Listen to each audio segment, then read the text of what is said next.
definitely glad I chose the profession I did, because I don't think I'd have made it as a mechanic. So to me, it's amazing when you're getting ready for a big event how many things can go wrong, because we typically these boats do pretty good all year, but there's so many different things, power poles and electronics and all the little gadgets that they've got. It's always something. It's part of the job though. We gotta make sure our stuff's right so we can go out and perform at our best and not have to worry about these little things. Hopefully that's what Wheeler's gonna do next week. So when you're out there on the water fishing professionally, it's difficult to be able to cover 30, 40, 50,000 acre lakes. I mean, it's something that, to have someone there like Matt, for me, we're roommates on tour. We grab bites to eat together. We share a lot of our information. It helps you break that stuff down. But this week, it's gonna be a little bit different. It's just one person alone, and I really don't have anybody out there that I'm gonna be sharing information with. You're gonna be like a lost puppy dog out there without me next week, ain't you? No, you did not. Yeah, I know my switch is all in there. Let me call him. Call them up and see if they're catching them on the area. Because if they're catching them on the area, it's not gonna help me at all. But I'm going up there. We're gonna go catch them big. He's trying to make me feel bad. I got him sitting here babysitting my 2-year-old like I can leave. This is Brian. I'm probably fishing out now, so leave your name, number, and I'll tell you that. Redneck voicemail right there.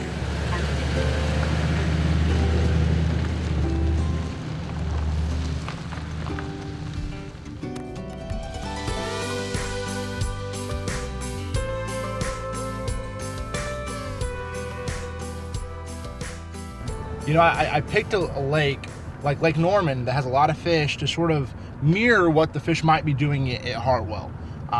This part of the country, it sets up a little bit differently, but the fish are going to be pre-spawn. It's February. They're going to want to start moving back. You get a couple warm days, they're going to want to move back a little bit further back in those pockets and stuff. So it just sort of gives me an idea. Water temps are very similar. And so I'm just trying to get an idea of what these fish are doing here. And a lot of times when you get that, in that part of that country, a lot of those fish will be doing the same thing, just a couple hours further south.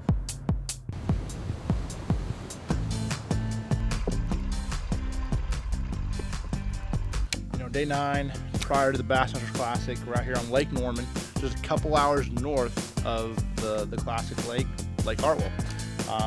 Right now we're not necessarily trying to catch a lot of bass or anything. We're just trying to get into the groove. And what I mean by that is it's the beginning of the season. I haven't been fishing a lot of events. I just got out there hunting all season long and in the winter and off season and everything else. So just sort of trying to get in the groove and getting new equipment, getting a new boat, getting new electronics. Everything's just about really knowing your equipment. And right now I'm skipping docks. I feel like that's a technique that could play a big role in the Bassmasters Classic. So I want to be honed in as much as I possibly can to what my equipment is doing. So if I'm throwing half-ounce jigs, I'm throwing a chunk on there, what's going to be the best for what situation, if I want a slow fall. So just really just going back and reminding myself and what's going to work the best and what might work the best. So today's not about catching a lot of bass or necessarily just getting confidence in a few techniques. So that way when we start practice here on Friday, we're ready to go.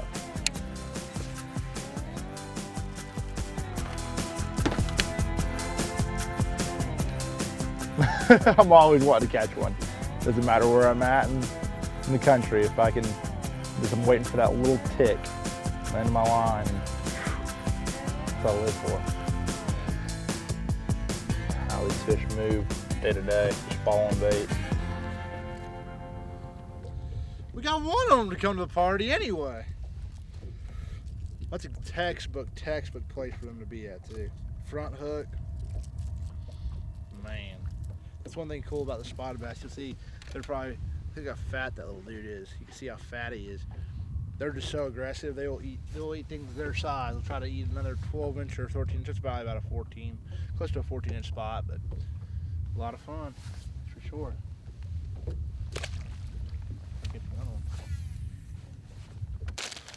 This is my secret stash right here. I had to make me a little run of this. It's sort of a red pearl color, but more of a blue herring. This is the perfect size bait and same color of the bait down there at Hartwell. So I called up the boys at G in the Room and said, boys, can you make this to me? And so obviously I'm set for the Classic.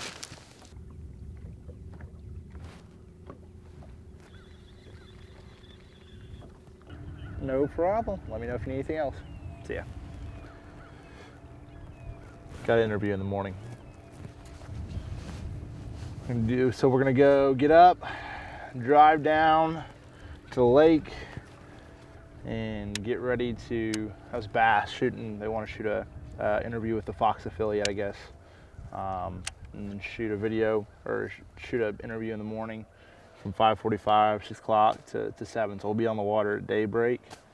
Supposedly this lake, I don't know if it's gonna be worth a darn, but if there's some fish there, we'll stay there. If there's not, we'll leave and go to another lake.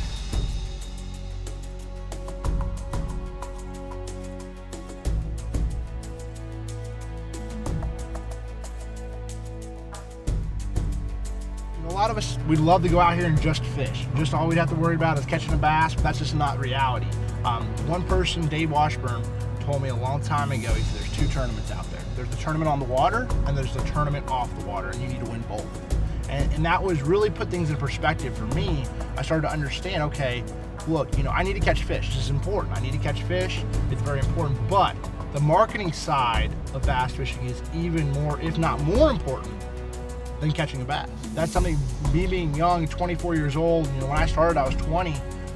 Each year, I understand how important that is. And I couldn't do it. You couldn't financially do it. Bass fishing is very expensive. You know, going out there and traveling and having $50,000 worth of entry fees and gas and everything else, you know, those things add up very quickly. And so having those sponsors and being able to work with those companies, it really makes it to where you can be out there on the road and do this for a living.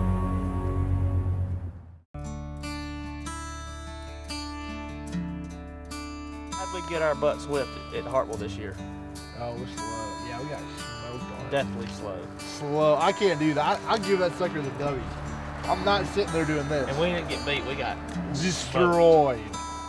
Casey Ash is what we're talking about. Reese, what's it say?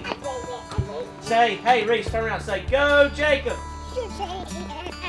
Good deal. Good luck, man. All right, Catch him up, man. I'm not gonna play around with them. Don't That's let for the sure. bass boys kick you around.